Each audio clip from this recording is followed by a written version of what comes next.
2 महिन्यानंतर शेअर बाजारात सकारात्मक वातावरण. सेन्सेक्स 800 अंकांनी वधारला. बँकेच्या शेअर्समध्ये मोठ्या प्रमाणात वाढ.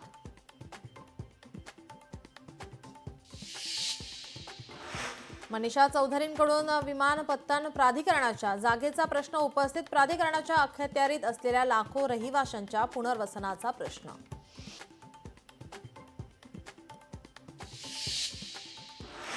यशवंतराव चव्हाण घरकुल योजना आणि अहिल्याबाई होळकर घरकुल योजनेचा दुसरा हप्ता मिळत नसल्याने घरकुलांचे काम अपूर्ण.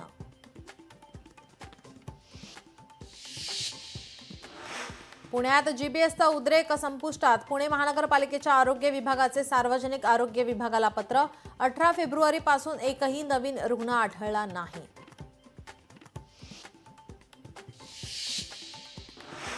रंगोत्सवाचा जल्लोष करा, मात्र कायद्याचा भंग नको. नाशिक पोलिसांची मंडळांना रंगपंचमीच्या पार्श्वभूमीवर महत्त्वाची सूचना.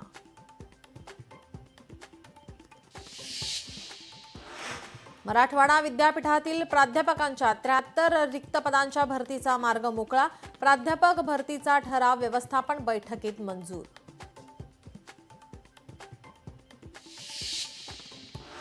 भंडारा जिल्ह्याच्या वरठीमध्ये सनफ्लॅग कंपनीचे केमिकलयुक्त पाणी शेतकऱ्यांच्या शेतात. शेतीची सुपीकता झाली नष्ट.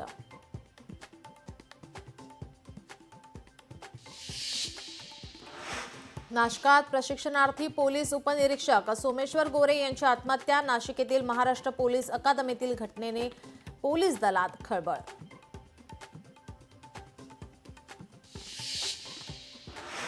बोरिवलीत जुन्या वैमनस्यातून एका व्यक्तीवर कोयत्याने हल्ला. पोलिसांनी 2 आरोपींना केली अटक.